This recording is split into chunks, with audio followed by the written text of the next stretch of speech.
Assalamualaikum warahmatullahi wabarakatuh. Jumpa lagi Sobat Pratama di kanal YouTube Pratama Indomitra. Pajak itu keren. PIK. Walaupun PIK punya kepanjangan juga Pratama Indomitra Konsultan. Ibu Bapak Sobat Pratama, di rubrik Q&A kali ini ya, saya akan mencoba menjawab pertanyaan-pertanyaan Ibu Bapak yang banyak, ada 60-an lebih ya, terkait dengan webinar yang diselenggarakan tanggal 13 Oktober pekan lalu.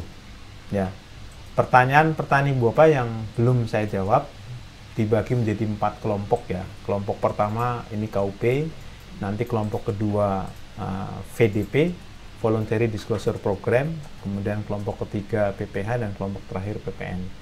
Kita memang belum membahas pajak karbon dan cukai ya. Cukai nggak terlalu masalah. Baik, Ibu Bapak, saya mulai untuk pertanyaan yang masih tersisa di KUP. Pertama, Pak Rudi Manalu. Apa ke depan semua NIK akan dijadikan semacam NPWP? Bagaimana perlakuan jika NPWP istri sudah di NE kan? Jadi NIK akan dijadikan semacam NPWP itu bukan seperti itu. Kondisinya adalah bahwa nomor yang ada di NPWP itu pakai nomor yang ada di KTP, yaitu NIK. Itu aja sebetulnya. Jadi sesederhana itu. Jadi nggak perlu semua NIK akan dijadikan semacam NPWP, enggak. Artinya nanti kalau Ibu Bapak, sekali lagi ini saya jelaskan ya, ketika Ibu Bapak punya anak ya, atau oke lah, ada anak masih sekolah SMA, punya KTP, belum berpenghasilan, terus mahasiswa, punya KTP juga kan. Nah ini dia punya KTP, punya NIK. Subjeknya ada, ya subjek hukumnya ada, tapi objek pajaknya, objek hukumnya belum ada berupa penghasilan, jadi dia belum wajib NPWP. Nah ini ditegaskan di pasal 2 ayat 1. Kalau ternyata misalkan si anak ini ya mahasiswa lulus kemudian bekerja punya penghasilan, dia daftar pakai KTP kan, selama ini daftar pakai KTP. Ketika daftar pakai KTP kemudian keluar NPWP, saat ini NPWP-nya masih pakai NPWP ada 16 digit dengan komposisi kodenya 01 titik 234 titik 567 titik 08 titik 123 titik 000. Itu kode NPWP-nya. Jadi 01 itu menunjukkan badan ya, kemudian kalau 06 itu orang pribadi. Nah, khusus untuk orang pribadi nanti kode 16 digit ini diganti dengan kode di NIK. Itu aja. Jadi nggak ada masalah. Kalau memang NPWP belum ada karena belum berpenghasilan ya normal. Demikian Pak Rudi Manalu. Pak Alexander Rafael, pada saat SPT WPOP yang mendapatkan SP2DK diminta membuat rincian biaya hidup dan akan digunakan sebagai standar biaya hidup tahun berikutnya. Bila tidak diberi rincian hidup akan diperiksa apakah ini bisa digunakan berdasarkan aturan pajak. Yang jelas pemeriksaan itu bisa dilakukan karena alasan apapun. Tujuannya menguji kepatuhan. Ketika misalkan dapat SP2DK tapi tidak di follow up oleh wajib pajak secara memadai, otomatis kan kantor pajak masih bertanya-tanya nih, kasusnya nggak close pada saat SP2DK. Ya wajar dia meningkatkan pengawasan dalam bentuk SP2DK menjadi pemeriksaan. Jadi nggak ada masalah. Itu Pak Rafael ya. Demikian Pak Aditya Permana bertanya terkait dengan pemberlakuan NIK sebagai NP dalam bab KUP yang akan berpengaruh ke perhitungan 21 PKN maupun bukan pegawai. Apakah perubahan tarif dari yang tadinya dikenakan tidak ber-NPWP menjadi NPWP mengikuti? Sekarang mengikuti ya. Artinya nanti NPWP-nya sama. Jadi sekali lagi NPWP-nya sama, cuman nomor yang dipakai di NPWP itu pakai nomor yang ada di NIK, nomor yang ada di KTP. Nah, itu nomor induk kependudukan. Demikian, Pak. Pak Aswar Halil, Assalamualaikum, Waalaikumsalam. Izin bertanya, dalam undang KUP terdahulu apa bila perusahaan memberikan penghasilan berupa fee kepada marketing atau tenaga lepas bukan karyawan, apabila yang diberikan fee tersebut tidak memiliki NPWP, maka akan dikenakan pajak 20% lebih tinggi dari memiliki NPWP. Bagaimana dengan undang HPP ini? Sama, ya. Jadi sekali lagi NPWP dengan NIK itu hanya masalah nomor aja, itu aja. Nomor yang sekarang di NPWP 16 digit diganti dengan nomor yang ada di NIK. Jadi tarifnya sama aja, ya, nggak ada perubahan. Demikian. Pak Giandi Budi Cahyo, Assalamualaikum warahmatullahi wabarakatuh. Cinta bertanya bagaimana ketentuan NIK dan NPWP di Undang-Undang HPP. Tadi sudah ya, jadi saya sudah jawab. Nah, jadi sekali lagi tidak perlu khawatir, nomornya aja yang diganti, ya. Nomor NPWP-nya diganti dengan nomor NIK khusus orang pribadi, ya, itu. Kewajiban yang lain sama. Pak Niko, siang Pak Pri, izin bertanya, sesuai dengan Undang-Undang HPP, periode kuasa wajib pajak, apa sudah ada kejelasannya Pak? Syarat-syaratnya apa saja? Sebetulnya Pak Niko, di pasal 32 itu ayat 2 dan ayat 3A jelas. Ya, memiliki pengetahuan terhadap peraturan perpajakan. Nah, jadi ini ya, saya buka pasal 32.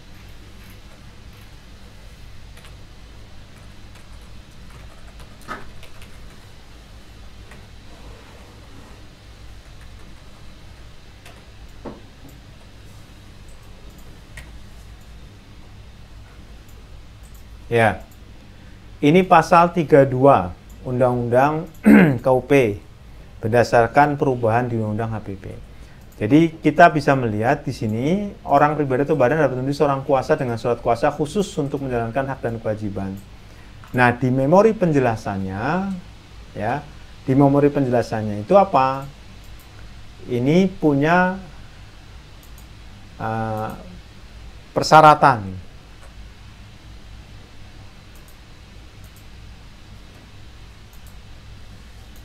Mari kita lihat ya. Ya, ini. Intinya apa?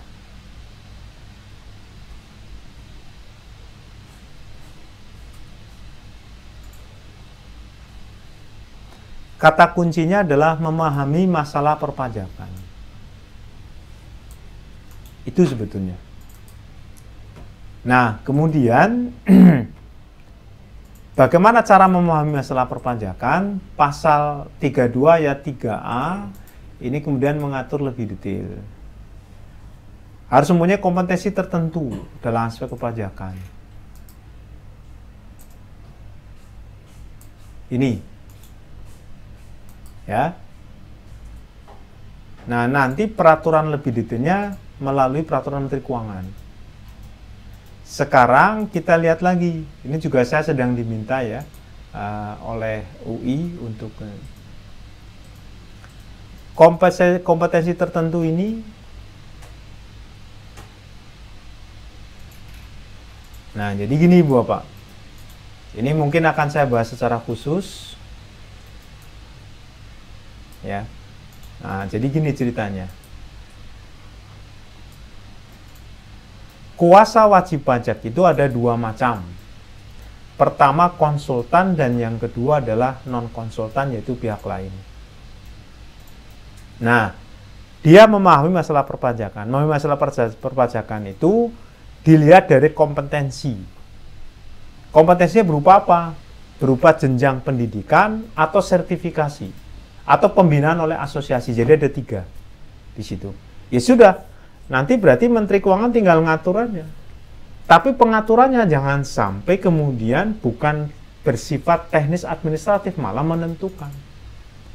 Kalau saya melihat sekarang ini, memang pada kenyataannya harus pakai PMK. Cuman PMK yang lama, PMK 229 tahun 2014, dianulir oleh Mahkamah Konstitusi karena isinya justru menghalangi orang untuk jadi konsultan.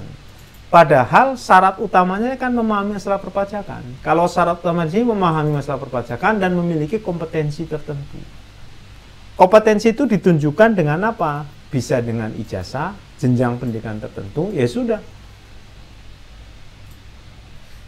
Nah, PMK ini sebetulnya sudah ada sebelumnya PMK 229 tahun 2014, tapi karena pasal 32 ayat 3A ini dianulir oleh Mahkamah Konstitusi, otomatis kemudian diubah oleh undang-undang. Nah, saya diminta untuk merumuskan seperti apa sih gitu. Yang jelas PMK-nya ini hanya ngatur masalah teknis administratif, sehingga memang saya dituntut untuk bisa menerjemahkan teknis administratif itu apa. Jadi bukan membuat suatu ketentuan yang melebihi kewenangannya, sehingga aturan di PMK itu melebihi kewenangan dari aturan di PPH, di Undang-Undang KUP, maaf, dengan PPH ya. Jadi kriterianya ini aja, Pak Niko ya, kriterianya. Jadi kalau memang ada sertifikasi, ya kalau sertifikasi kan selama ini pakai USKP ya, itu. Nah itu bisa karena masih dibaca. Lalu jenjang pendidikan tertentu berarti kan pendidikan tertentunya apa? Bisa juga pendidikan tertentu, pajak, akuntansi, bisa juga. Tapi tergantung nanti juga peraturan Menteri Keuangan itu. Baik, ini ya cerita tentang kuasa.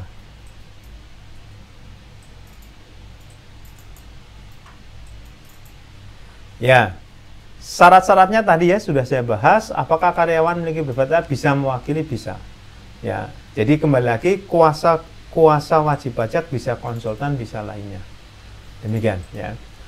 Bu Ari Afianti, siang Pak Pri, jika NPWP digantikan dengan NIK, apakah pada saat SPT itu OP istri gabung dengan NPWP suami harus membuat SPT OP sendiri? Enggak.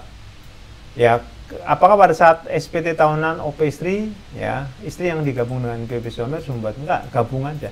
Jadi sekali lagi, ini terus terang masih sering membuat apa ya, peserta sepertinya ibu bapak, sobat pertama masih belum memahami ya. NPWP diganti dengan NIK itu bukan kartunya, nomornya. Nah, ini bahasa kalau CK NPWP diganti dengan NIK itu bukan. Nomor di NPWP itu pakai nomor yang ada di NIK, itu aja. Pak Erik Marindra, selamat pagi, izin bertanya Pak Pri, apakah ada aturan pelajaran yang bertentangan dengan Omnibus Law dan HPP?